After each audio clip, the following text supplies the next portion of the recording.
Welcome to the Deep Dive. We're your shortcut to getting smart on big topics, with hopefully enough interesting bits to keep you listening. Today we're diving into something massive and moving incredibly fast. India's digital marketing scene. It's not just growing, it feels like it's exploding. So Mhm. our mission here is to really pull apart what's driving this boom, where it seems to be going, and how you can make sense of it, or maybe even jump in. Whether you're running a startup, advising clients, or just curious about this really dynamic market, stick around. We'll hit the big numbers, look at the platforms and trends everyone's talking about, and get into actual strategies, tools, tactics for founders and marketers. Yeah, and it's more than just the headline figures, impressive as they are. What's really fascinating is getting under the hood, looking at the forces, the implications, stuff that's really changing India's digital future. We want to give you that deeper view, beyond just the news flashes. Okay, let's get into it, because India isn't just playing catch-up digitally, is it? It sounds more like this huge leapfrog thing. Oh, absolutely. It's a massive leapfrog. Skipping whole phases, jumping straight into digital first. It's quite something to watch. And the numbers, well, they really back that up. Digital ad spend, we're looking at projections of 17 to 23% growth in 2025.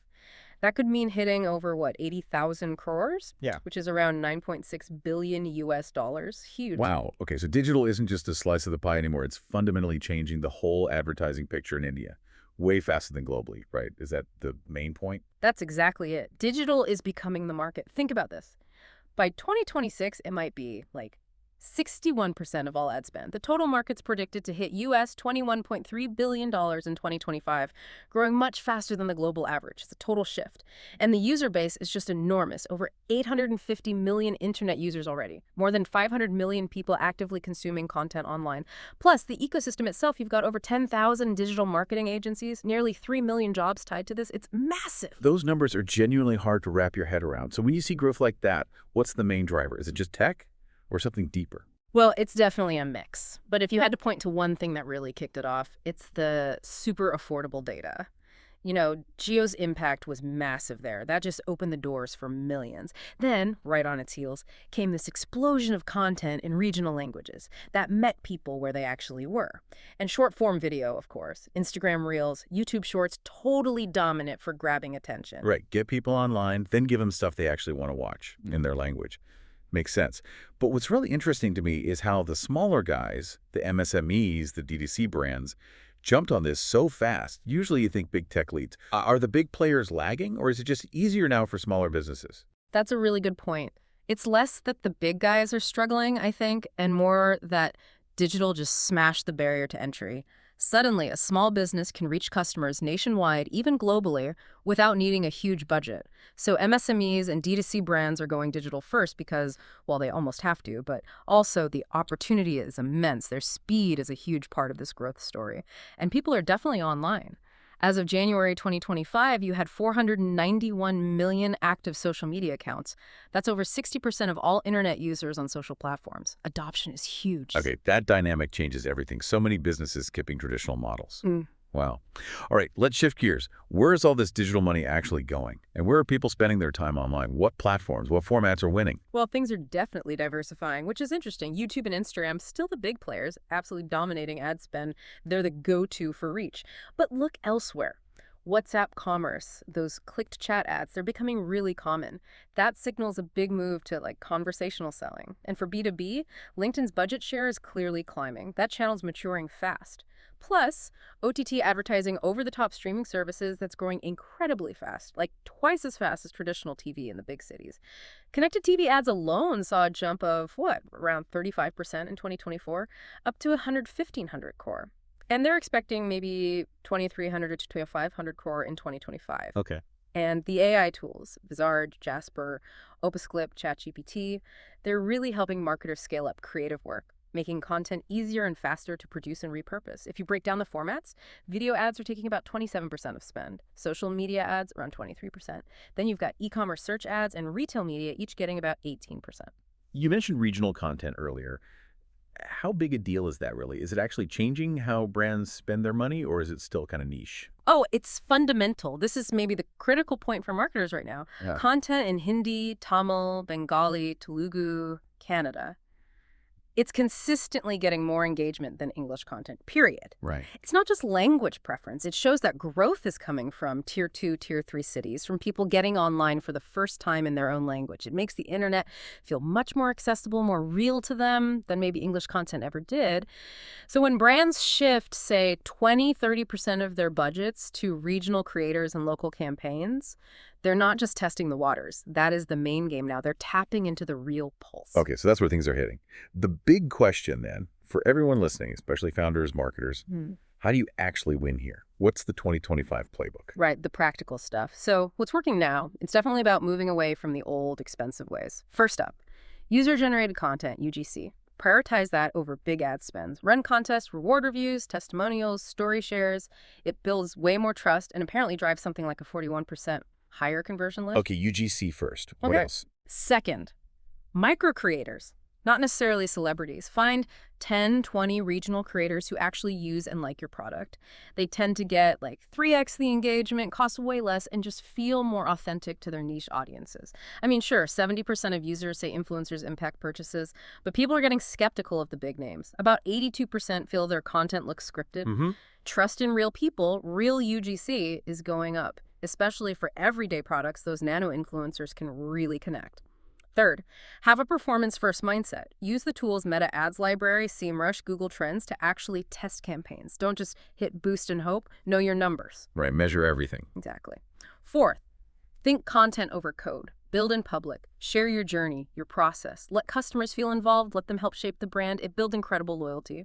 And finally, scale your short video. Use AI tools, Opus Clip, Vizard.ai, turn longer stuff into 10–15 short clips. Post them everywhere consistently. LinkedIn, YouTube Shorts, Instagram Reels. Just keep feeding the machine. That's a really clear playbook. But it feels like there are traps everywhere in digital marketing, doesn't it? Things change so fast. Are there common mistakes founders make? Maybe things they think are right, but just don't fly in the Indian market. That's a great question. A huge misconception is just taking a global strategy and assuming it works in India. Doesn't happen. So things to actively avoid. Don't blow your budget on super high production videos right at the start. That's a classic early mistake. Definitely don't just copy what the big brands are doing without tailoring it deeply to your specific audience, your regional context, ignoring local languages or formats. Massive error given everything we just said about regional content. Yeah, it seems obvious now. You'd be surprised. Also, avoid wasting money on generic influencer deals that don't feel authentic or don't reach the right people. It's just burning cash. And crucially, focus on the right metrics. Prioritize things like comments, saves, shares, signals of real engagement and trust over just counting impressions or followers. Vanity metrics can really mislead you. It's super practical. It sounds like you almost need an AI assistant more than a huge marketing team these days. So let's get even more specific.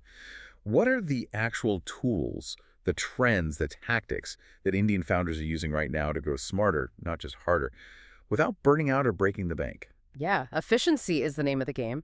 Tool-wise, people are definitely leaning on things like Opus Clip, Vizard, Submagic for that AI video repurposing and captioning, Canva, especially with Magic Write, for quick visuals and copy, Mojo and CapCut for editing easily on your phone, essential for quick turnaround.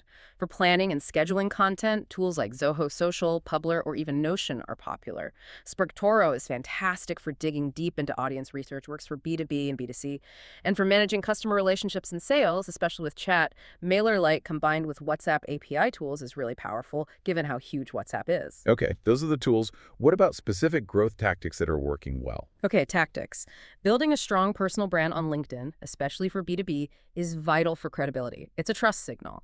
Launching WhatsApp catalog ads, maybe with some personalized automation behind them, is proving very effective for direct sales. Turning your website into more of a lead gen machine with chatbots or specific micro landing pages make it super easy for people to take the next step. Creating freebies, checklists, guides, whatever to capture emails still works brilliantly in 2025. Don't sleep on building that email list.